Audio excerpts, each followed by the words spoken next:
guaranteed to last longer than Tom Brady's retirement. Welcome to the F1 2022 season preview on Motorsport 101.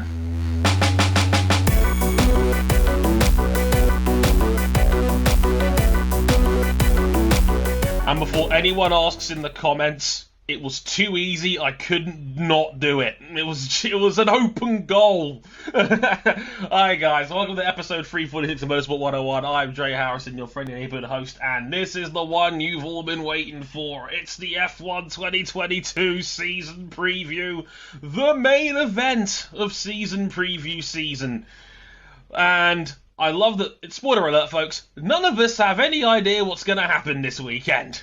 And that's great. Yeah, complete crapshoot.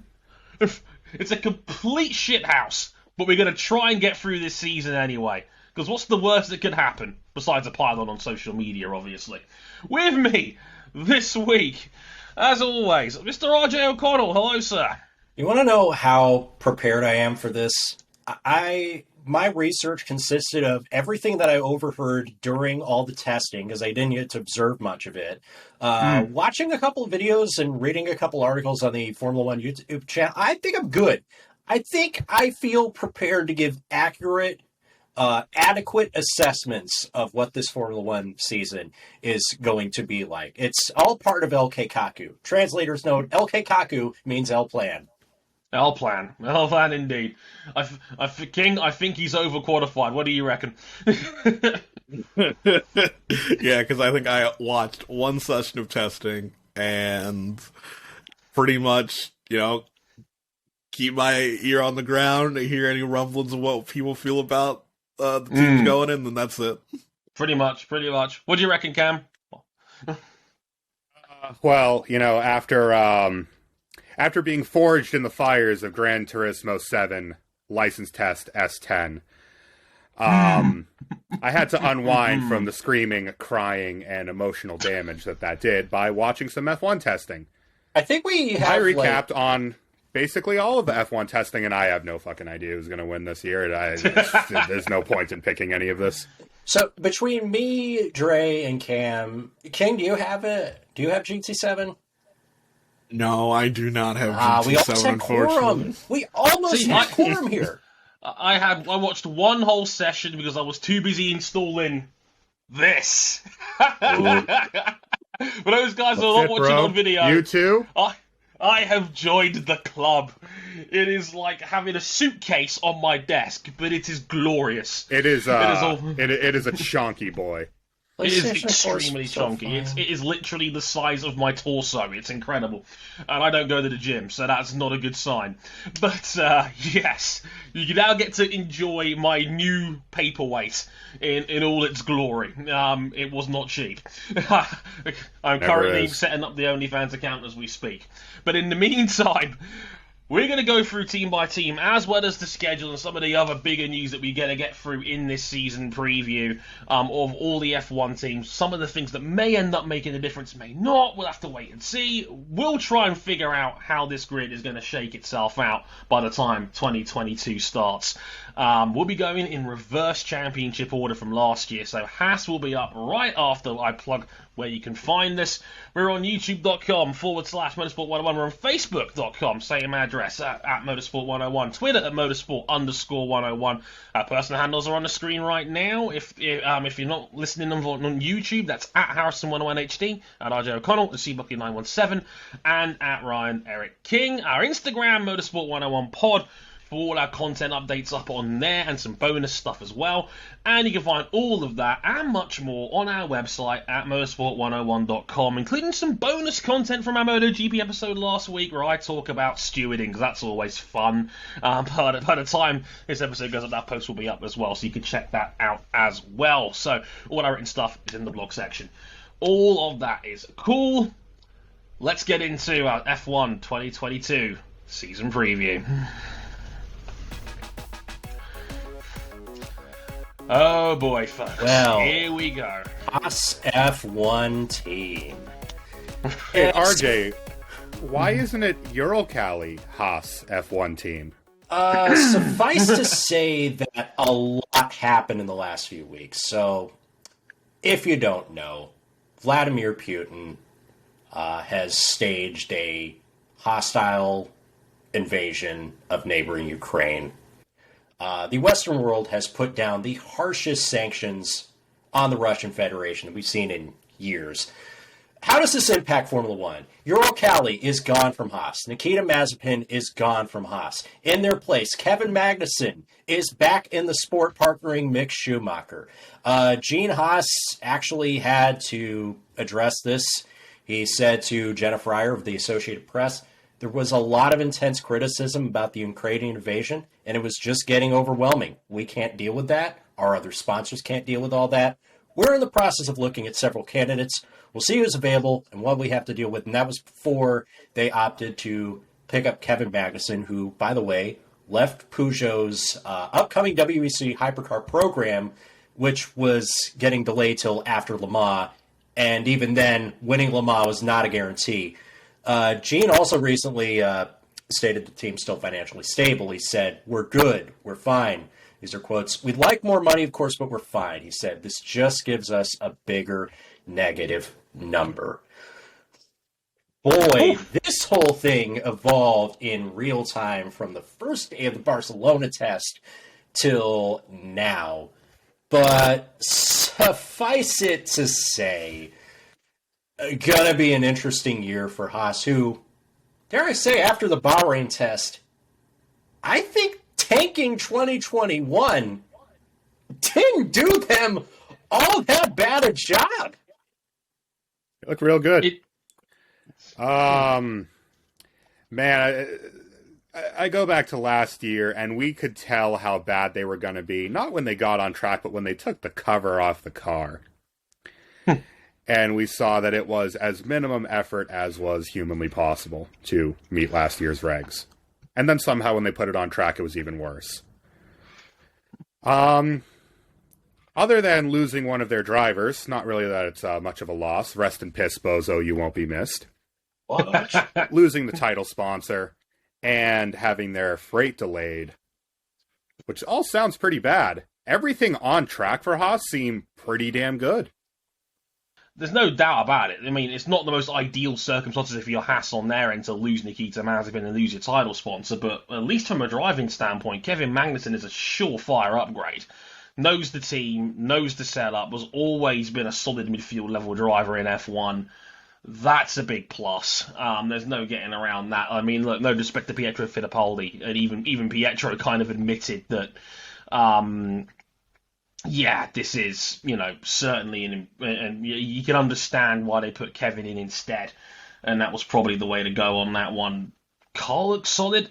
This could be a team that I think could challenge for some points. I really do. Like the testing at the end was solid, like way better than I think people gave it credit for, and it looked like tanking last year certainly seemingly was a good idea. I'm very curious to see how much of this was glory runs at the end of testing and how much of it was genuine outright pace, but promising stuff, all things considered. Even which again, not the most ideal set of circumstances at all. Oh yeah, like this is not like Braun GP in 2009, but I don't think this is Prost in 2001. Having glory runs to get sponsors and then completely pooping the bed regardless. This car looks like it will. They're not going to go scoreless this year. But what I really hope is that if they have a car that's this good early on in the season, there's opportunities for good points on the table. They need to go and get them now, because we don't know how the other cars are going to progress in terms of their development. There's always a chance that they could start off really well and then regress as the season goes on by summer break, let alone the end of the season. So, yeah, if there's an opportunity to get both cars in, say, the top 6 or top 8 in Bahrain, you got to go and capitalize that. You can't be throwing them away like those couple of years in Australia a few years back. Absolutely. And I think it's going to be kind of a running theme throughout this season preview that we expect the form book to be extremely volatile, as there's so many different concepts of car out on the grid that whichever one develops the quickest and has the highest ceiling is frankly an unknown. Speaking of which, Alfa Romeo up next. They've cleared the decks for 2022. Valtteri Bottas comes in for the former Mercedes man himself with 10 career wins to his name, and China's first F1 driver makes it in as well. Guan Yu Zhou comes up as well.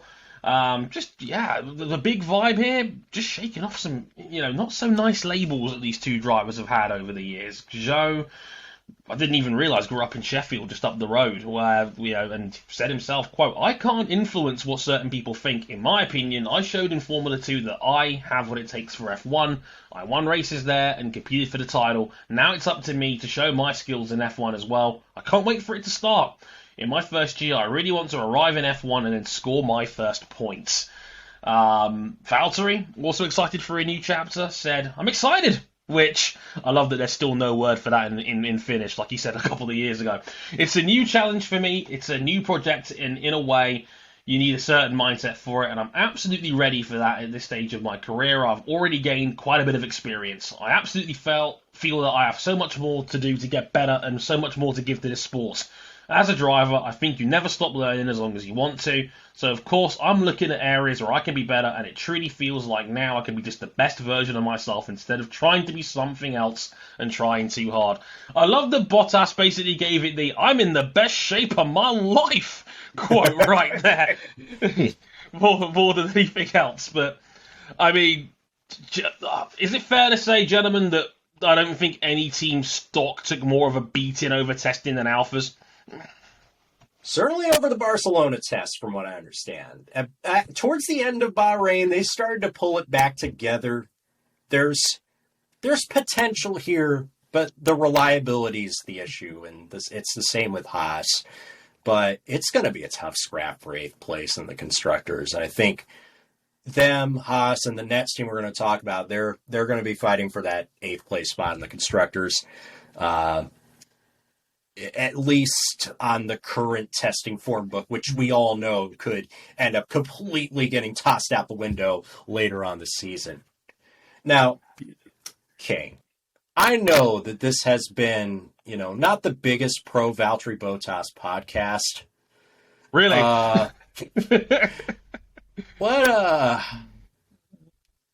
What kind of advantage,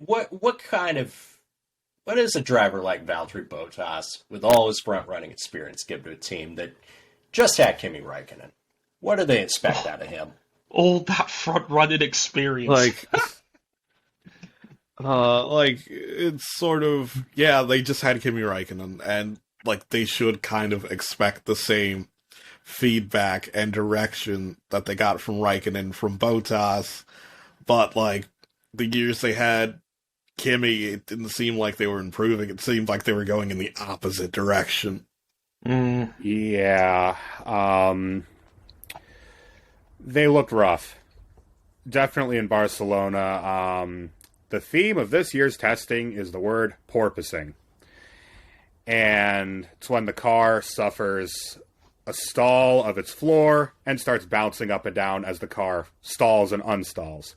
You can see a perfect example of this with my co-hosts RJ and Dre here. The Alfa Romeo was porpoising so bad that it was actually breaking the car in the first test.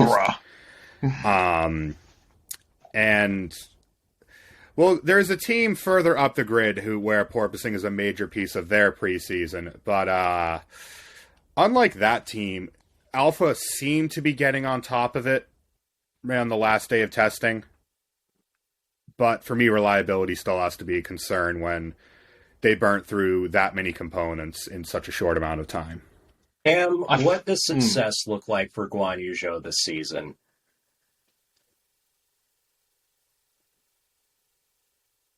I think I don't necessarily know the answer to that. I'd like to see him give Valtteri, who's been very established in F1, a run for his money. Mm-hmm. Because for so long, that was the thing that Antonio Giovinazzi couldn't do for Räikkönen up until the point where the fate of his career was already basically decided. I was going to say, kind of my take on it. A few points here and there would be great, Not very many crashes. Like, I'm not expecting him to be like head-to-head or in race trim better than Valtteri, because he's a good driver, no matter which way you slice it. You don't fluke getting double-digit wins in Formula One, okay? The man knows what he's doing. I don't expect Zhou to be competitive against him like that, but just don't put it in a ditch. Score a few points if the opportunity arises, and just mitigate errors, and he'll be fine. Like, I don't know what people are expecting out of a rookie in a really, really bad driver matchup situation. You're competing against a guy that's a championship runner-up and has 10 career wins to his name. There's not very many ways you can look bad here. Let's put it to you that way. Like, it's a low-pressure environment.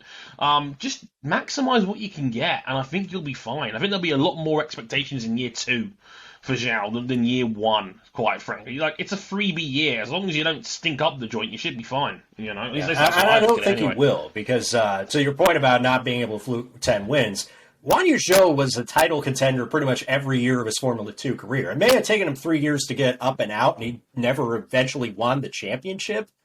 Last year would have been his year, and then he just got slipstream passed by Piastri. But it is what it is. But I don't think he's as bad a driver as people make him out to be. Well, that's kind of the angle that I'm going for, is that I do rate Zhou quite highly as a driver. Yeah. So I do have decent expectations for him, just because I like what I've seen out of him in F2. Oh, yeah. Same. Definitely. Should we talk about my beloved Aston Martin? Yeah. Well, first we could talk about Williams. Because Williams paying tribute to LeBron James with 2 drivers with both of his jersey numbers, Nicholas Latifi and Alexander Albon. Alex Albon's back full-time this year. He talked after the shakedown session, not a test, but it's really a test, but not really, Catalunya session.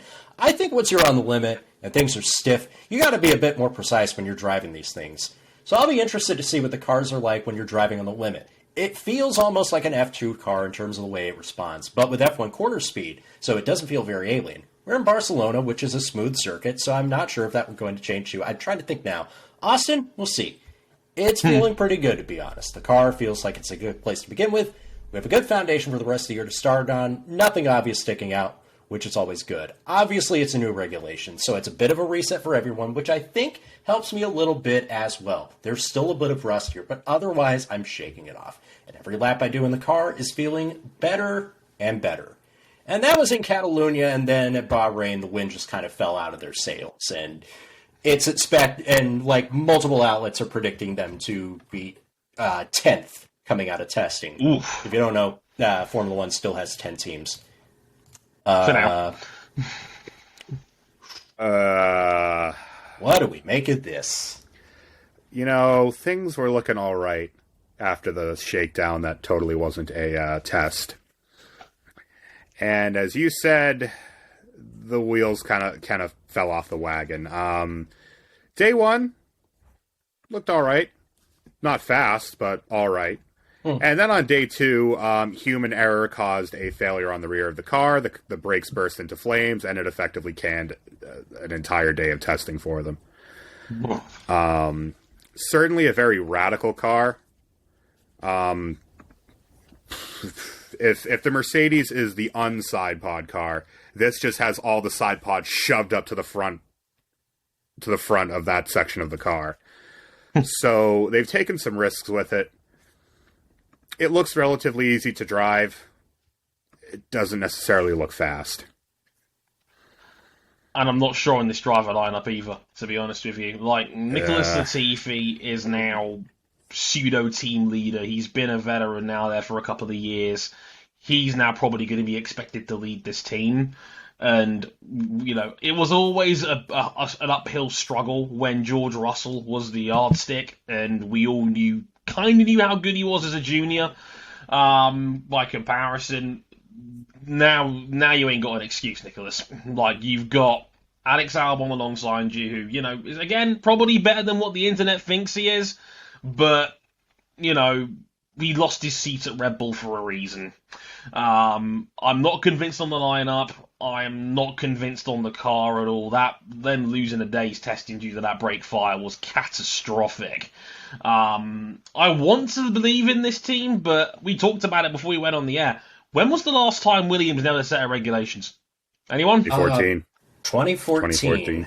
Valtteri Bottas and Felipe Massa came out of the box, guns a-blazing, multiple podiums, probably should have won a race that season. Obviously, it was not sustainable that they would get every subsequent new regulation change right. Yeah, but RJ, to counter that point, they've gotten a couple of those regulations. They got one of those regulation changes in 2019 so wrong that it effectively set the team on the course to die. Because Williams has different owners now. And thank goodness they're still around. Maybe they're around, under different management, maybe under a different identity. And I know people are, I would be upset about that. I would be shocked if whoever buys the team off of Dorilton nets, possibly the Williams name. But for now, I'm expecting Albon to come in and put his stamp on the team. I think Latifi took a major step forward last season, which was good. I agree. But now with now that he's off the grid, Latifi comes back to being kind of the Mendoza line of Formula One, and I don't know what to expect out of him. I'm just concerned that last year we saw legitimate progress out of Williams. They did a couple things to their car last year, which made it very peaky, but when it did peak, it could get into the points. It could get into the Q3 on rare occasions through George Russell going. Soggy outlier in there, of course, but yeah. There is one, but there are other legitimate Q3 appearances. Oh, that was. Due to George Russell going full 2021 LeBron James. 50 just to get him above water. I'm just concerned that the progress we saw out of Williams is going to swing right back to not the nadir of 2019, where that might be one of the worst cars to ever score a Formula One point. But I kind of get the feeling they're probably going to regress to their mean of knocking on the door with points, but they need a hell of a lot to go right to actually get them. Like King, he compared the situation to LeBron putting up 50 at the Lakers. As a Knicks fan, I think we should just put our arms on him and say, you know what, buddy, we're in this together, aren't we? We're not in this together. The New York Knicks are in a way better position than Williams are. I was talking about our respective teams, not just Williams. Yeah, you're right. You're probably right there. Speaking of underperforming teams, Aston Martin. Oh. Yeah, let's talk about these guys. Retained lineup for this year: Sebastian Vettel and Lance Stroll in the 5 and the 18 cars. It is a revamped Aston Martin team behind the scenes. Otmar Szafnauer left this team principal in the worst kept secret in Formula 1 last year. He definitely wasn't going to Alpine until he was. Said the other day, and I quote, "It was probably best for all parties I leave," which probably goes to show you how last year went for them, really.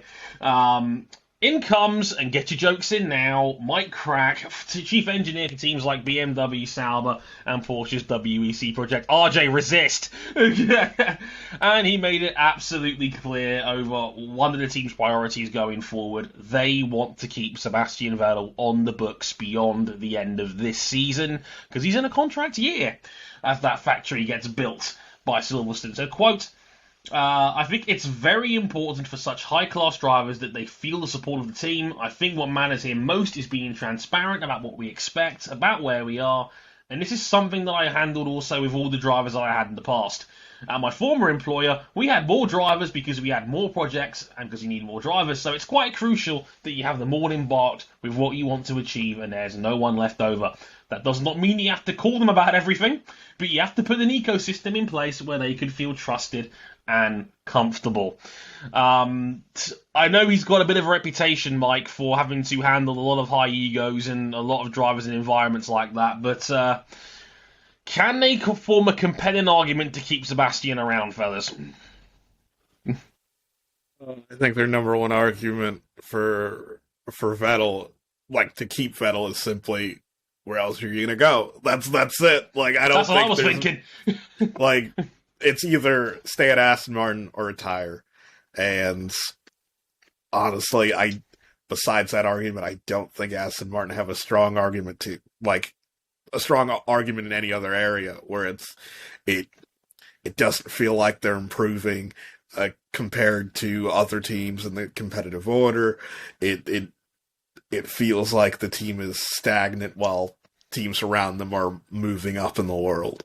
It's a strange thing for a team that's just invested in a whole bunch of new facilities. I mean, the vibe is that those new facilities are just now coming online, and we're not going to see the benefits of those until at least 2023. Yeah. This is definitely not a team that's out of transition, that's still in transition from the Force India era. This is very much, it feels like a new team with a whole new set of issues. They look. RJ, what's that catchphrase that Maxwell Jacob Freeman comes out with? I'm better than you and you know it? The other one. Oh God! Oh Jesus! What's that? Long Island is the greatest place on They're mid. Oh, yeah. I was sorry. I was completely spacing out there. Mid. They're mid. This is the year that Aston Martin should have. Last year we know was a blip after a really great 2020. Let's not get into why it was so great. And last year they were real rough. Not only did they lose a podium for fuel-related issues, outside of a couple of podiums, they were hot garbage. They were mid. They were the worst of the midfielders. They went from the best midfielder, arguably, to the worst midfielder in the space of a year. Didn't we give them the floppy? Didn't we give them, as an organization, the floppy? We did. Biggest disappointment. Mm-hmm. The biggest disappointment. And that's exactly how it felt. We all just felt the vibe that this is a team that punched well below its weight. And there's been nothing out of testing or the organisation reshuffle that's come around that's giving me any more confidence that Aston Martin's going to magically find half a second in pace this year. This feels like 2023 is the all-in year, when really, if you want to keep your star driver on board, the all-in year is now. Like, this is the year where you need to say, well, look, if you want to keep your star man, this is what you got to do. And look, King's absolutely right, in my opinion, that Aston Martin's not really got a compelling argument otherwise. And the best argument they've got right now is, well, Seb's got no other options. Alpine looks secure. AlphaTauri are not going to hire another man again. McLaren is locked in for the next 2 years. Ferrari has arguably the best lineup in F1. And the big two are not going to hire him again. So Sebastian Vettel's only other option is to go home and be a family man. This is the problem with Aston Martin, is that, in theory, just copying Mercedes' homework and drawing it in pink instead of silver should have given them the room to really go all in on developing the car for these new regulations. And even more so last year, when it was clear from testing that the car was a dog, that they should have put more into this year. And they've come out and they look like where they were last year. They look like they've made no progress, despite this being the year that they've been focused on, arguably longer than every other team on the grid. They need to find something with this car as the course of the season develops, because it can't be like this. It can't be like this moving forward. I mean, you're still better than 1950s Aston Martin, but the bar's in hell. Where's the bar, RJ? It's so low I can't see it.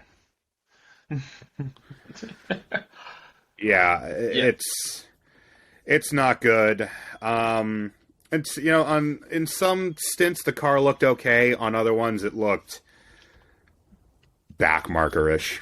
Lance Stroll, be the race-winning caliber driver that I've always thought you could be coming up into this sport, man. Don't rest on your laurels just because your dad's a major investor in the team.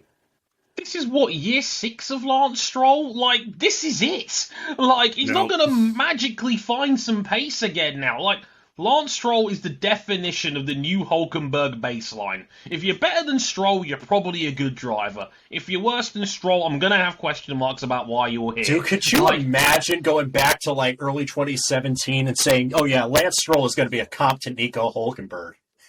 Yeah! The disrespect to my Le Mans winner. Jesus Christ. My man got carried and you know it. Anyway...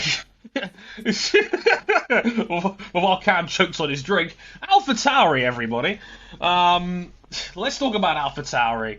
As RJ points to his to Dad's flag on the wall there for the old Minardi. Pierre Gasly and Yuki Tsunoda both returned for this year in the 10 and the 22 cars, respectively. And Pierre Gasly has made it absolutely clear he wants that Red Bull seat back, and he wants it bad. Pierre Gasly was on the Drivers of the Year last year. The 26-year-old is thinking bigger. He's got 2 years left on his current deal, but he wants the Red Bull seat that Alex Albon took away from him in 2020. Quote, Helmut and I said it's not confidential anymore, that I have 1 more year after this year on my contract, he said, and obviously either we make it with Red Bull or we don't. What's going to happen after that? At the moment, it's way too early to speak about it. I'm focused on doing my best right now. But obviously, I want to be in a fast car to fight for wins and victories, and that's the only thing that matters. I want to win in F1, and I've got a car which allows me to win. We'll discuss that with Helmut when it will be the right moment. Up that one, Chief. I already have the feeling that Pierre Gasly is punching against the glass ceiling here, because I don't think there's much more in this AlphaTauri than what he had last year, because he was outstanding last year. He was legitimate driver of the year candidate last year. He was agreed. But is there anything from the AlphaTauri camp to make me think they're a genuine top 5 runner? Because we say this about AlphaTauri every year, but like this is the year they'll challenge the top 5, and it just doesn't quite happen for him year on year. Those 5s out of AlphaTauri this year, they were pretty low key throughout testing. Which I'd actually argue, I'd argue kind of the opposite direction this year. Porpoising. Oh my God, there are videos titled "Pierre Gasly Vibin'," up and down, side to side like a roller coaster. That car is slamming up and down all the way down the main straight at Bahrain. With the porpoising on the grid, I think only being matched by one other team, who we will get to in due time. If you know, you know. I have to look at the other side of the garage, because we came into last year extremely high on Yuki Tsunoda after a great showing in F2, and he just kept throwing that car at anything solid for the first 3 quarters of the year. He started the last quarter, then the valley hit, and then he just started to turn it around. And I was surprised at how much he was struggling with his physical fitness throughout the season. Like, he was fairly candid about it. And it's not a thing that he's small of stature. It's just that, he needed to be in better physical shape, regardless of his size. And he hates going to the gym. I can relate. God, I love me some Yuki Tsunoda. He is the kind of character that everybody said Kimi Räikkönen was the last 7 years. He's a disgustingly likable young man. He really is. And I feel old enough now where I can call Yuki Tsunoda a young man and not feel weird. But he is a delightfully, just honest, I love Yuki. He's just so honest and just... Please put it together this year. I'm rooting for him. I really am. He's no BS in a good way. Yes. But... for me, I first of all, mentioning the physical fitness, something racing drivers aren't athletes. He's got to take that more seriously this year, because with how physical these cars clearly are, that's going to be a factor this year. And I want to see him keep improving in the way he was in the final quarter of last year, because I think his ceiling is extraordinarily high. He has the talent, but he's very much a diamond in the rough. And we all know Red Bull does not have patience, because Red Bull Junior Team reloaded, in case you did not realize. Hell, they got another Japanese prospect in the pipeline in Ayumu Iwasa. Yeah. To say nothing about guys like John Ruvula, Liam Lawson, go on and on about like the dudes that they have in the system that are just like pouncing on the opportunities like, ooh, if this dude struggles, I'm all in on a seat. Yeah, I could see Lawson, maybe Jack Doohan potentially as well in that mix as well as guys. I think King had a great question when he was taking Q&As on the train about the next new winner in F1, and you mentioned Doohan. I was like, the more I thought about it, I was like, that's a great shout, given that the path to get to a race-winning car is probably the easiest on his end, and Yuki screams the collateral damage guy if that was to actually happen. We know how this story ends. And it's a shame. Like, Yuki said it himself. Franz Tost is a fitter man than he is. And he is literally 3 times his age. It's like, Franz, for you guys who don't know at home, is 66. He's pension age in the UK. And he still gets out of his bed 4 in the morning and does 10k runs. Perspective. So, yeah, Yuki, I need to see more from you, buddy. And if you think about it, they had a top 5 car last year. Yuki let the side down. He's not going to get a past 2 years running. Like, no, and I have concerns about given the state of that car in testing, about how capable this car is going to be at consistently challenging for those solid points finishes, because Pierre Gasly more often than not was best of the rest last year against the clash of the titans up at the front with Red Bull and Mercedes. Of all the midfielders, I have the least question marks about Pierre Gasly going forward. He is not the issue here. It's number 22. The only question I have about Pierre is who is going to give him his next contract. That is going to be... He could be one of the number 1 dudes on the board if the Red Bull seat doesn't happen. And we'll have to wait and see how the Sergio Perez experiment continues going forward. He's in a contract year again this year. It's halftime. We got our orange slices and Capri Suns ready. Let's talk about the calendar, because we're in Bahrain this weekend, March 20th, and then we're off to Saudi Arabia on the 27th. We get to our April stretch with the return of the Australian Grand Prix on April 10th and the Gran Premio de Emilia Romagna on April 24th. Brand new deal for them. Then we get to the May stretch, the inaugural Miami Grand Prix on May 8th. I may be there. Spanish Grand Prix, May 22nd. Memorial Day weekend in America, Monaco Grand Prix, May 29th. We come to June, Azerbaijan, Canada, June 12th and June 19th. That is weird logistics, but okay. Weird. British Grand Prix, July 3rd. Austrian Grand Prix, July 10th. Then the French Grand Prix a little bit later in the year on July 24th. And then we go to Budapest and Orbán land, the Hungarian Grand Prix on July 31st. And then we get a summer break. We get 4 weeks off. 4 weeks long. More orange slices and Capri Sun for everybody at the factory. And then we're back to the Belgian Grand Prix at Spa, August 26th. Dutch Grand Prix, September 4th. Italian Grand Prix, the 11th of September. And then we go to Singapore. Singapore's back, October 2nd. And then Japan's back. Suzuka's back on October 9th. Yes! 2 weeks off, we go to Circuit of the Americas. United States Grand Prix, October 23rd. Then Mexico City Grand Prix, October 30th. The Brazil/Sao Paulo/Interlagos Grand Prix on November 13th. And then Abu Dhabi closes out the season on November 20th. So, a couple key points. We have some races that are back. Australia, Canada, Japan, Singapore. Good health willing. They're all going to be back. No more Portugal. No more Styria. No more Turkey. We have 9 back-to-backs. We have a triple header late August, early September when we come back from summer break. Saudi Arabia is now at March. Qatar's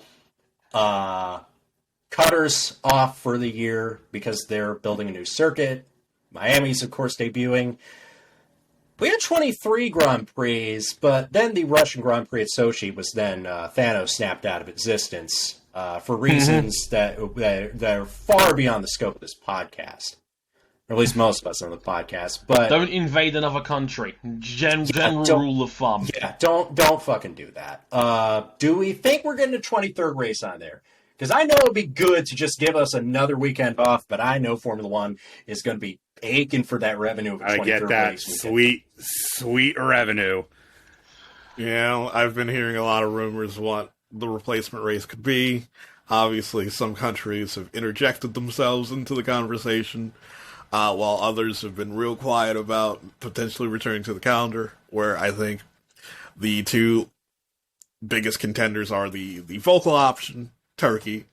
They want on the calendar. Yeah, there was somebody found like a page that was selling Turkish Grand Prix tickets, like almost like lining it up as a dead ringer announcement that they were going to replace it.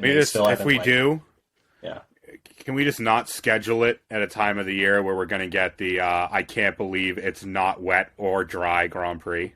And the quiet option I've heard is a return to Germany at the Hockenheim ring. I'll take that. I'll take that. I'll take that. Bring back the drag strip of poor judgment. Yes, my man. Look, I also love that Sepang's social media account was like, did somebody say cars? Cars emojis and eyes emojis. Like, Sepang, you're the best bike track in the world. Stop. We don't need. Hey, it was a decent car track too. Yeah, we'd love to have you back, but if you don't want to come back, we understand entirely. Oh, yeah. My general thoughts are Saudi Arabia in March is weird. It's actually weird that we had Saudi Arabia just 4 months ago and we're going back here again literally next week. That is weird, to say the least. I'm getting big 2006 vibes. I have Australia as round 3 in April. I think it's quite funny, but good. It's nice we're gonna have it. It's nice because it feels like a normal calendar again. It feels like, the staple F1 rounds are back. It's not just a Eurofest like Nature it's is been for healing. the last couple It's time of years. to go back to brunch. Yeah, nature's healing. East Asia is back.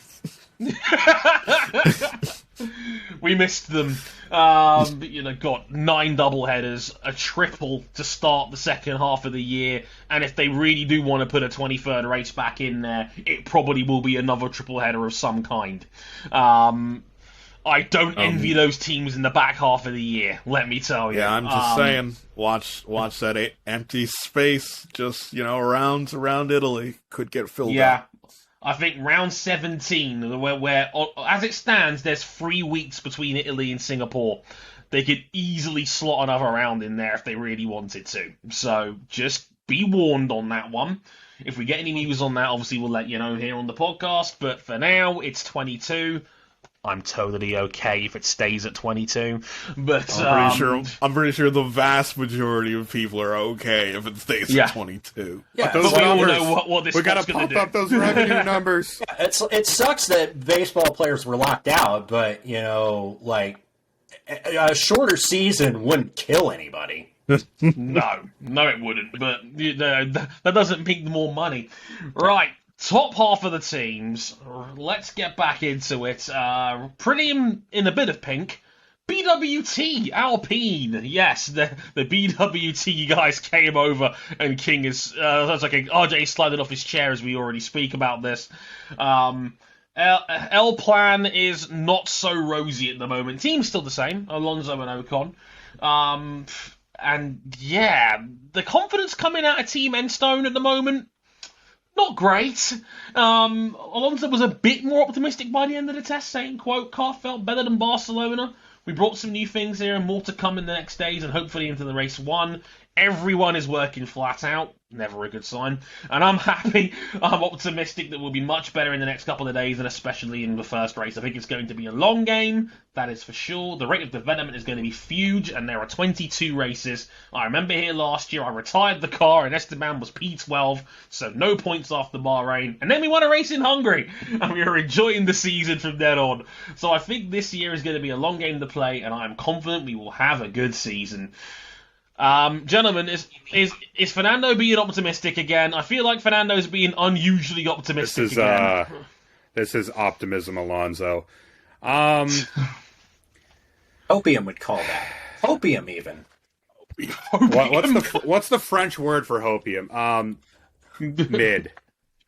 How mid? Perfectly mid. 50%. basically last year. Technically, it's only hopium if it comes from the hopium region of France. Otherwise, it's just sparkling misplaced optimism. What the hell is this? Like, you want to race is a little bit fluky, but all the same, we take those wins because I'm a big Esteban Ocon believer. Got the podium in last year, and you bring in Otmar Safnauer, friend of the podcast, Otmar Safnauer, I should say. Good luck. And then testing shows a car that has flashes of potential, but nothing consistently there to makes me believe that they're not going to take a step back from where they were last season. There's been a lot of... I wouldn't say... They reset their engine this year, so they're actually on the split turbo now. The only one left that isn't on a split turbo is Ferrari. And that is a major architectural change that you need to cope for. And they've had a lot of just minor reliability issues creeping in that have been taking some of their runtime away. I think it was Alonso clocked in a pretty good time right at the end of late on day 3. Yeah. Got 120 laps in on that last day as well. Yeah, so by the end of the test they were looking a little better, but I just don't see them. I don't see them taking the next step. You know, was this 7 years into the 3-year plan? Yeah, the 5-year plan. We're now 7. on year 7. We've gotten 1 win out of this, and that was after a rebranding of the team and a global pandemic. Yeah. And the mother of all fluky races to get that win. Yeah. It's a damn good race, though. It feels like a running theme across all the midfield teams. We have 1 more left to go. It feels like the running theme is it's a complete mess. Maybe one of these teams where it's not a complete mess. It's more of a Formula One gumbo, you see. Yeah. It's a jambalaya that's gone wrong. It's like you're trying to save it here. Try and thin out a bit of water, and you're just trying... Like, whoever's the least messy of these teams will probably end up 5th. And Aston Martin will probably take 5th right now. AlphaTauri will definitely take 5th. They'd bite your arm off for points, given how they looked in testing. And you say 5th. I think it's going to be 4th. Really? Yeah, I don't know about that, Chief. I don't know about that. Spicy. Okay. Should we get into that? I think King's referring to the next team on the list, and that's McLaren. Now, there was a bit of a gap between McLaren and Ferrari and the rest of the midfield last year. They've not had a good time of it of late. Let's get into that a little bit. Same lineup, as I mentioned, Daniel Ricciardo and Lando Norris. They're talking about ease of use, right? James Key was speaking about this, especially in the case of Ricciardo, who we all know struggled a bit compared to Lando last year. Said, quote, I would say overall, it's been maybe even an easier car to drive so far. I think when you look at the way we're generating downforce, we've got massive sort of brute force items, a huge front wing and a massive floor, which is very powerful. There is far less complexity above all that, and I think when you've got the sort of brute force aero, rather than the very refined fiddly aero we had last year, you're more likely to get a more stable working platform because you're using big surfaces rather than fine detail. I think that's probably helped us a little bit in that respect compared to last year. Overall, I would say we've taken a step in the right direction, but for sure, there's still some work to do. 2 big problems with that. Number 1, they've had huge braking issues throughout most of the tests. Which they've Bahrain been there in particular. They had to scramble to get parts out to the last day of the test in Bahrain to try and fix their braking problems. And Daniel Ricciardo caught the Rona again, and missed the second test altogether, which wasn't ideal. He self-isolated. He appears to be fine. So those best wishes to Daniel, of course. Mm-hmm. But I think this is one that will please the internet a little bit. We found out during that last day of the test that if Daniel Ricciardo can't go, we'll have to wait and see how he tests over the next few days. Alpine has said, "Hey, do you want to borrow Oscar Piastri for a round?" Yeah, just for the reigning Formula 2 champion that we were just gonna have on our pit wall as decoration. Yeah, because hey, Oscar, you still on the couch? Yeah, like his famous quote. I say famous. Barely anyone watches Formula 2. When he won the Formula 2 championship last year on the podium, he said that, I really enjoy this trophy because next year I'm going to be the champion of sitting on the couch. Which, if you're at Alpine, wow. Hello? He's the best prospect you've had in your academy since Grosjean. Hello? Anyway, yes, like, Piastri looks like he'll be the man to step in if Ricciardo is not ready to go. Like, I think we also need to put in could, because McLaren do have other options besides Piastri. They do have Stoffel Van Dorn and Nick de Vries. Then remember, we don't race in Formula E again until early April, so those two are also in the mix, but I don't think McLaren would add him to their pool unless they had an intention to try and run him. That's the impression that I get, especially given they've also been very busy signing Colton Herta to a development deal. So it's all going off at McLaren at the moment. I don't know what to make of this fucking program all by ourselves. You thought you was going to have to wait until Andretti entered Formula 1 to get an F1 deal. Herta's like, just give me a damn seat, okay? Just give me a goddamn seat. All in. Yeah. You know, McLaren were arguably the co-stars of the first week in Barcelona along with Ferrari. One of the only teams to not suffer really from any porpoising, and they don't particularly know why. The car just doesn't do it. They were fast, they were consistent, and all of that came crashing down in Bahrain as they effectively had to scrap day one due to brake issues. They've not done any meaningful long runs. It's resulted in, quote, crispy components that mean that just any running they do is limited on how hard they can push and how long they can run. And Daniel Ricciardo got the aforementioned Rona. Now, which earlier was like food poisoning. To me, despite the speed, pretty much McLaren's like course through testing worried me. First week, no issues. To me, that's always a bit of a red flag. And then second test, the test, nothing but issues. Nothing but issues, and they were limited in how much running they could do. To me, testing is about trying to aggravate Murphy's Law. Trying to force problems out of your car so you solve them then and there and not have to have it crop up in the season. The problems in this case were a balloon which exploded and covered everyone in garbage. Who puts garbage in a balloon? Don't you just take that out by barge? Isn't there like a landfill? Is that what we're getting to? Like when all the landfills are full, we're just putting our garbage and setting it off in a hot air balloon or satellite or something? Lord. This is I think that's an adequate way of summing up McLaren in Drive to Survive Season 4. Basically, just a balloon of garbage in Daniel Ricciardo interviews. You know, and if the balloon is full of garbage, it means there's garbage in the balloon. Love you, Will. Yeah. And that's the issue for me. That's another issue for me with McLaren is who had a torrid time last year other than his single race victory? Daniel Ricciardo.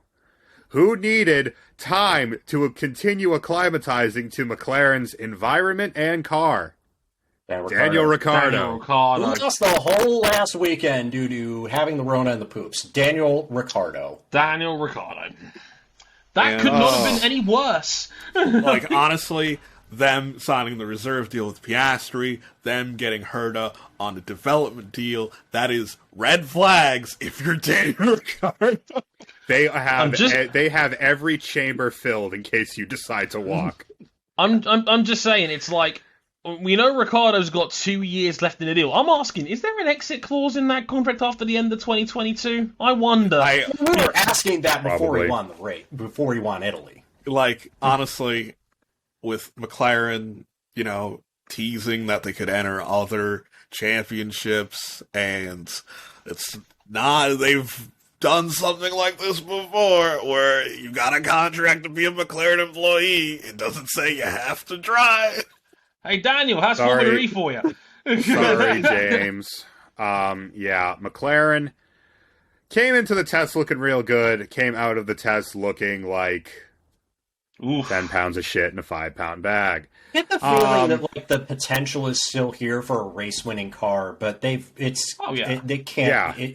to sort out the reliability. Yep. You can't beat this. You can't come out of Bahrain with a double DNF, and that's what people are worried about. And look, we know Lando Norris isn't going to be the one pushed out the door if this team underachieves, because Lando Norris is locked down to a good deal. He did everything but win a race. And probably could have, but he fell on his sword. Yeah. Yep. He still and has Lando's good got fits, 3 more years. Lando's got 3 more years on his deal. They love him in McLaren. He is what friend of the centerpiece show of that Hazel Southwell. Friend of the show Hazel Southwell is describing this as his evil twink arc. It's time for him to become a more ruthless Scuderia Ferrari. Oh, Ferrari. boy. It's time. It's time to get back on the narcotic, baby. It's time we all got back on the narcotic for the Chuck and Chuck show. It's back! Oh God, no! You're like, I've just had war flashbacks to all the times I picked Sebastian Vettel to win the title, and I'm just like, no, not again, no. I've been there. I know how this narcotic smells. Scuderia Ferrari. They've been banking on these regulations for quite a while. They got back to pretty much where they should have been after, the rebuild last year and their worst season in 40 years in 2020. And if preseason testing was anything to go by, Ferrari might have the least question marks hanging over their head heading into round 1. On average, their 2 drivers, Charles Leclerc, who finished 6th, and Carlos Sainz Jr. finished 5th last year, had the best preseason of everybody. And this was backed up by basically everyone around them. Kind of the kiss of death from the rest of the paddock.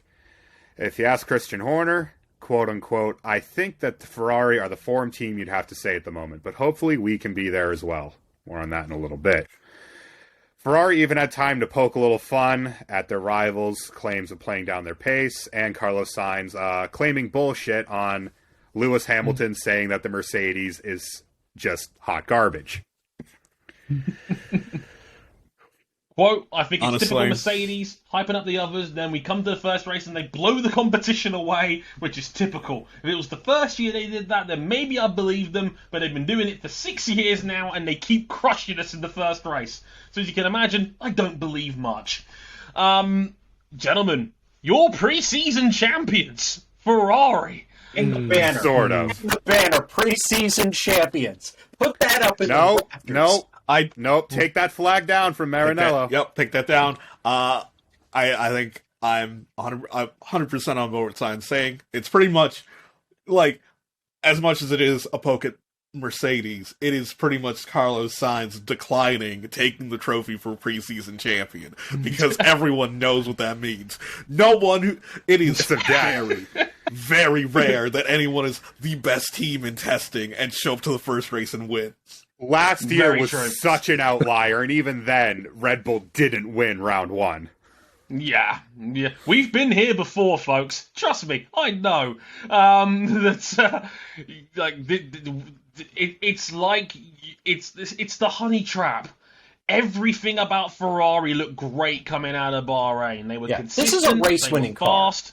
We don't even need to make a driven bet on this. Yep. They're going to win a race. They're going to win multiple races. I agree. They look solid. They were bomb-proof, reliable, basically all the way through the test. They have a little bit of porpoising, but not too much, not enough to really negatively affect the car, and they've been able to cure what little they did have through some minor upgrades. Nothing to the effect of the 2 teams that we're going to talk about next. The side pod concept they got we're working with, and like the pole. I'm going to say this now before we get to the final 2 teams. Yep. I think all top 3 teams will win at least 2 races each. After that point, whatever happens, we don't know. Okay. Because the big thing for me with the Ferrari is that it looks relatively easy to get good lap time out of. Mm-hmm. You put it out on track, it works. How high that ceiling is, we don't know. We don't know for any of these 3 teams. But early on, at least, if their car is as good as advertised, and just as good as it looks out on track, they've got to drive home some big points early. Oh, yeah. I was going to say here, but this is Ferrari, so we're inevitably waiting to see which creative manner they fuck this up. No one. It happens every time. And I mean, no one can throw away a race quite like the Scuderia. Maybe Kyle Busch, as a result of Sunday's NASCAR race. But as a close fight at the top, Scuderia Ferrari. No, like, before testing. Like, when I mean before, not like a week before, but the month before testing. The way things seemed at Ferrari, it looked like things were desperate. Like, literal, hey, Jean-Todt just left office. Maybe we could sign him on as a special advisor. Desperate. They're out here dragging Look, Rory Byrne is a very, very old man. Let him rest, for God's sake. He's in his 60s now, I'm sure. You can't keep calling him to fix the car every time there's a regulation change. We are bringing back the 2000 Super Team one more time. It's like the Rolling Stones going on tour again. It's just like, we're going to keep going forever. Despite all those claims, it seems that Ferrari haven't completely righted the ship, but it seems like they're heading in the right direction. And that's good, at least. Yeah, that's good, at least, and it's something that we don't say often about Ferrari. Finally, the Big Dick 6 is back. We can say that in confidence. We missed it. Maybe 7. Maybe 7 if Lando keeps on his form from last year. And maybe 8 if Daniel Ricciardo gets better and gets acclimated in the team. Dre, I know how much you love Drive to Survive's very creative editorial storytelling. How long is it going to take before the Chuck and Chuck show implodes? Do you think there's needle in this team pairing? It depends. How much are you paying the Netflix editor? I'm going to slip in my bag under the table and see what comes up. Honestly, I think they'll be fine. Look, I think they're a great pair. I think they're the best lineup in Formula One when it comes to sheer driving talent. I think they're superb. I think Leclerc's only getting more mature with age. And look, Sainz is like the class clown. And I mean that in a good way. Like, in the paddock, he's funny. He's like going. I think they'll be fine. I honestly do. Wait for them. Until they hit each other in Monaco, and then it all goes to shit, inevitably. Yeah, I disagree. The moment you said this is the best driver pairing in terms of sheer talent, that's like red flag. Also the fact that Binotto has already said that they don't have a number one driver going into this season. Red flag. You know, there are many red flags in the supporter section of Monza. I'm just saying. I hate that King is not wrong about anything he just said. I'm just like, shit, he's right. Yeah, like it's true. They are very similarly matched in terms of talent, and you know, they haven't taken each other out yet. Being the operative word. The only way that things remain in perfect harmony between Leclerc and Sainz is if the Ferrari isn't a good car, and then for Ferrari, that's not good. Yeah, that's not ideal. And then Ferrari bins them both. Mick, it's your time. We just like what we saw out of Kevin Magnussen his return at Haas. Hey, stranger things have happened. Though I do think this is the year that Leclerc finally wins Monaco. Maybe, yeah. Low grip Ferrari could certainly happen. That's my prediction every year, and I'm sticking with it. Now let's call what I like to call the Twitter villains. Red Bull Racing. Oh boy, this is going to be good. Red Bull Racing, unchanged lineup, Max Verstappen and Sergio Perez. Now, this is going to be fun. Now, they left a statement of intent right at the end of testing. The fastest overall time, major upgrade to the final day. Verstappen 7 tenths quicker than the aforementioned hyped Leclerc on that last day. Max admitted he wasn't at full beans, but optimistic about the direction the team's going and said, quote, I think the main focus about the tyres that we're going to use next week is that the car was feeling alright and we went through our program we planned to do and that's always possible, I think. Always positive, I should say, I think. He added, of course, the car is better in low fuel, and naturally on high fuel, the car is a bit lazy and it doesn't really do a lot. But it's the same for everyone. I think the new parts which are on today also worked well, which you always hope for. Gentlemen, I think they're the favourites, which is a weird thing to say going into a season, because I've not said that about Red Bull in like 9 years. I wouldn't say they're the favorites, but they have everything together before everyone else. Like, I'd say they're the most stable team. Don't know if they're the best team, but they're the most stable team. They're the team that looks like they could race tomorrow if it came down to it right now. It's like Suzuki at MotoGP last week until the clock started running. But, yeah, they feel solid. The car feels solid. It looks solid. Verstappen looks happy. This seems positive? Cam, talk me out of this. No, I won't. I shan't. I can't. And it's not just because of this fine Honda Vintage Culture jacket that I'm wearing. It's a beautiful jacket. It's not a Honda anymore. Trust us, it's only an HRC. Red Bull caught a lot of eyes in the first week when they showed their real car, and what the hell are those side pods? What the hell is that front suspension? What is this? And through talk of the car being a bit overweight, talk of maybe starting this year's development late from the push last year, that the Red Bull looked a little bit unfinished. And I held that same opinion that people were seeing trackside right up until about the last day of testing, when they put a major upgrade on the car, sent Perez out, and he immediately went to the top of the timesheets. Bang! And this is going to be a running theme. All three of these top teams are BSing so hard. They got more sand than is out in the desert beyond the walls of the track. Someone's all bluffing. Three of them. And all three of them are bluffing.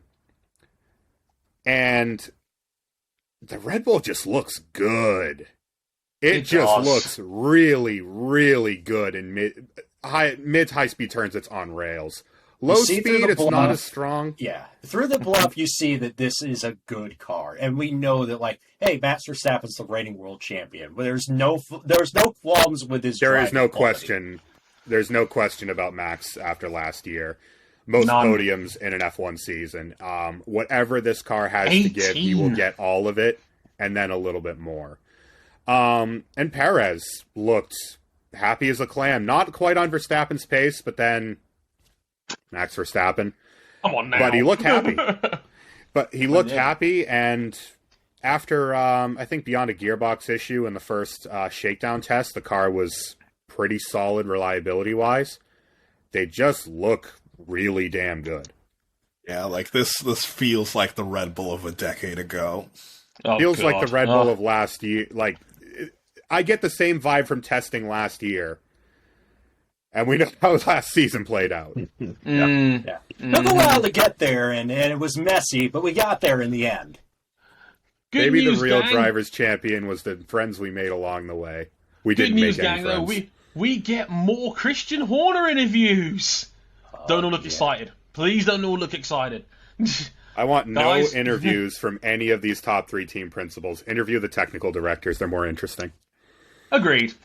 Shall we talk about the reigning champions, the Constructors' champions, I guess we could say, from last year? The reigning Constructors' champions, the Mercedes-AMG team, the 8th-time consecutive Formula One Constructors' champions, Lewis Hamilton and some guy called George in the 63 alongside him has apparently stolen Valtteri's seat, and they're going to run with it now. I need to make a brief editorial. That is Sir Lewis Larbalester Hamilton. Yes, It is? yes, we did confirm the name change. Please don't come after us on Twitter. We have mentioned to be the same. full He's name. just taking his mother's surname as his middle name.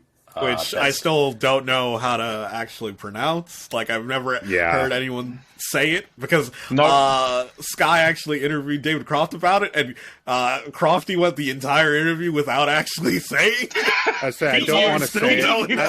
I don't want to try and I don't want to try and say it just because I don't want to disrespect the man's mom. No, exactly. No. Let's move on. Mercedes camp, not so optimistic around here. They interviewed Hamilton at the end of the Bahrain test, and he was not particularly happy about the situation. Quote, obviously, it's a little bit too early to have those kind of thoughts. He was asked about, is this car even going to be a title contender? But at the moment, I don't think we'll be competing for wins. But there is a potential within our car to get us there. We have just got to be able to extract it and fix some of the problems, which is what we're working on. When asked if it was similar to last year, Lewis said, it's not as good. I don't think we're going to make it look as good as we did last year with a difficult season we had in practice and then switch over to the race. I think we have far bigger challenges this time, and they are not 1 week turnarounds. I think they will take a little bit longer, but from what I'm told, we have a considerable amount of pace to find.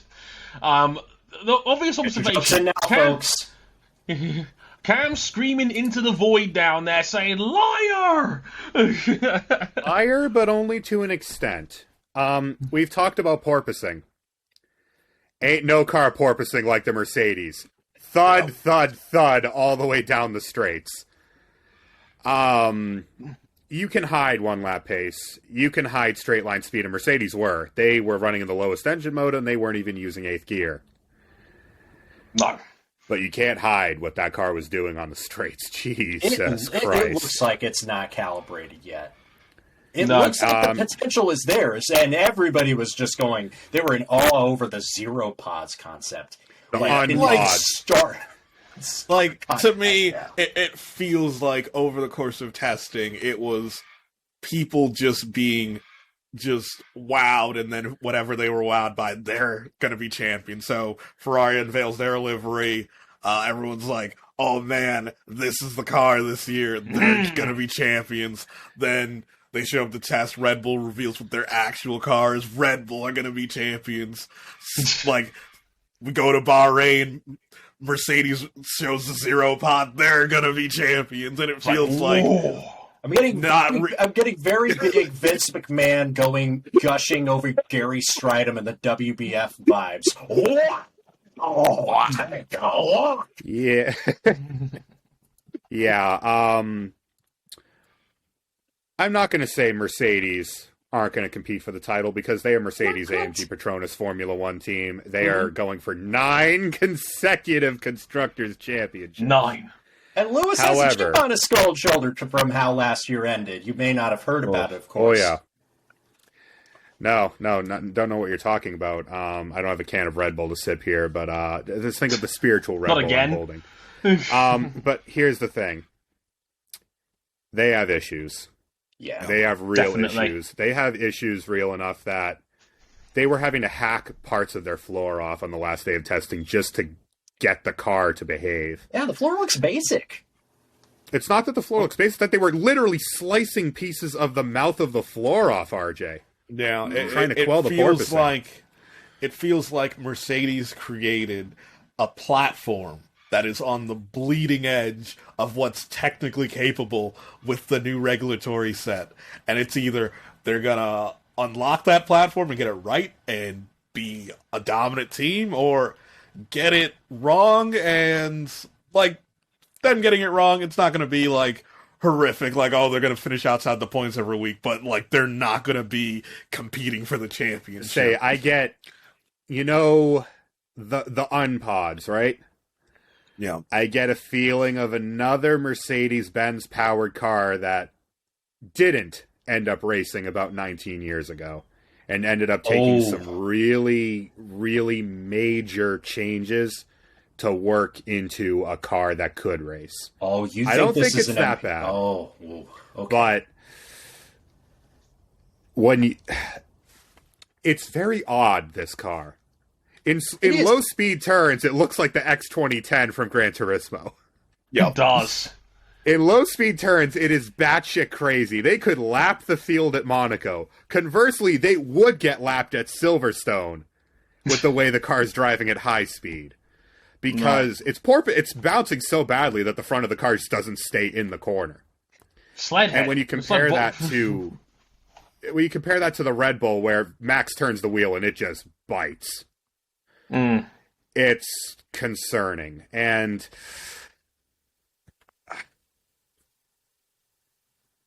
Mercedes and Red Bull to a lesser extent, but Mercedes have always been the kings of platform control, using what has been in the past very trick suspension to run a crazy aggressive aero platform and then keep it stable via various hydraulic means on their suspension.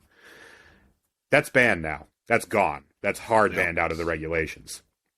And that would, we're seeing porpoising that probably we would have seen in the past on the last few cars, last couple of years, but we haven't seen it because of the ways they've been able to control that platform. And now Mercedes is in the wilderness because one of the key components of their car that they have built all of their cars on since 2014 is now gone. And how far do you have to retrace your steps to go find where your issue is that's causing this? Because if it's something where they can just bring a floor upgrade and cure most of it, Mercedes will be in the fight for wins. Mercedes might become dominant. If they can't, they might need to do a wholesale reset of their concept. And it's interesting because we have, at the front, we have three totally different concepts between the Ferrari, the Red Bull, and the Mercedes, all equally radical in their own right. And we just don't know which one's going to work. Yep. We have no clue, and that's the beauty of it. And especially over the course of the first three races, we got three radically different venues. Yeah, Bahrain, this form book is going to be really volatile early on, as one upgrade in one little area of a car, because we're this early in the regulation set, might bring you half a second because you can fix so many other issues with your car, and you can jump up the field. And that's the case for every team on the grid right now. I feel like this is all distracting us from the inevitable discourse about what success looks like for George Russell in his first year at Mercedes. Because people you've got this much hype behind you. Good luck, people will be expecting him to beat Lewis Hamilton in every single race, and people will be expecting him to be like Valtteri Bottas with 2 less gears. I'd say my expectation for Russell, I say my expectations feel low, but for Russell, I just expect him to finish fourth. Like, especially with how drastically the front of the field could vary. If Russell could just finish fourth any given race weekend, that's pretty good for a first year. Yeah, look, I'd say 250 points would be a pretty solid number. Maybe a little less, maybe 230. That wouldn't be a bad place to start over the course of the season. If you can steal the odd win here and there, brilliant, and the internet will love you. So if you get a win, if the opportunity comes, take it with both hands. We know the kid is good. We just don't know how good he is. And look, no one with a reasonable mind has expected him to get that close to Lewis. Like, I would say, beat number 11 in the purple car. That's your target, realistically. Because if you do that, you'll almost certainly win the title. At least the constructors. Because that'll be the contribution. Bottas was a big contribution towards that for Mercedes last year. There's no which way you could slice it, So that, I think, is a realistic aim. Good luck, George. You may need it. God, let's do a little bit more guessing before we get out of here. I'm going to pose an over-under, because I like doing an over-under, because I'm a bookies man at the end of the day. Over or under 5.5 different winners? I'm hitting that over. I'm going over. I think we're going to get more than 5. I think it's probably going to be around 6 winners, just slightly more than last year. I don't think it's going to be that much over the over, but we'll hit it. Cam? I think I'm right with King on that one. I think given how volatile this form book is going to be, I could say that any of the drivers in the Big Dick 6 and even McLaren, if they get their ish together, are certainly capable of winning races this year. Yeah, because I'm going to say Go, King. Yeah, because there's going to be, like, the development race this year is going to be a race. The competitive order in Bahrain is going to be completely different by the time we get to Barcelona, and then completely different by the time we get to Monza, and completely different by the time we get to Abu Dhabi. This sport finds a way to disappoint. I'm going to say slightly under on this one. You think someone's going to just nail it? I think someone could nail it. I think that's possible. I think someone could get an upgrade right, and then they went like if Max gets it right, he wins 11 rounds this year. Like, you know, I could easily see that happening. Like, so, there's another thing as well with the Red Bull that I only just remembered as well, is that with the talk of the car being overweight, they're about 10 kilos overweight. Around Bahrain, that's worth about 3.5 tenths a lap. That is free lap time that Red Bull is going to find this year. Oh, yeah. Okay. Constructors champs? I hope they race good. Constructors champs, anyone? Don't all rush in. Take your time. Right, your internet connection is worse than Alfa Romeo's lap times. God damn. It's right. I was gonna say. Constructors champions. Red Bull.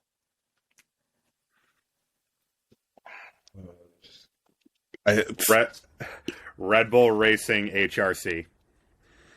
I'm going with Mercedes. I'm going with Mercedes. Wow. The star in it has replaced chaos in his sky again. The 3-pointed star reigns. Red Bull. I think it's time. Why is King turned into me from last year? Why is Mercedes the here. spicy pick? Christ, I was half thinking of going with Ferrari. I don't even think it. Answer. I almost want to say Ferrari because I think their drivers are the closest to one another. But that's in the most problem. known quantities. But that's the problem, is that they're both going to be there taking points off each other. Ooh. Finally, drivers champ. I'm prepared to say that it's us. We're the champions for being blessed to watch this sport that is surging in popularity around the world. Unless he gets sick or hurt, I'm going with Max Verstappen, and I don't think I need. For those of you who are listening on audio only, Cam has a Max Verstappen, sure. So it's obvious that you're picking Sergio Perez to win the title, right? Clearly. Just to see Sergio Perez's dad ascend on international television. Yes. I need a Perez win, just for that. Dude, if he ever wins a race in Mexico, it is going to be it's a national holiday. Given the current form of the cars and knowing that the Red Bull still has some free lap time in it, I just can't pick against Max. He's too fucking consistent. A bad day for him is second place, and that's There's just you have to be Lewis Hamilton good to counter that. King.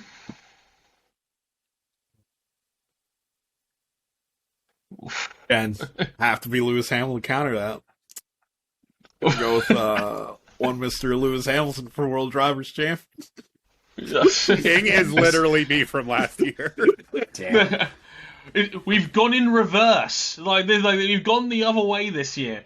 We've always been accused of being a Max Verstappen partisan podcast here. Oh, of course. We love him here. Well, anyway, I am going to go with the man who I think is the best driver in the world right now, and I think that's Max Verstappen.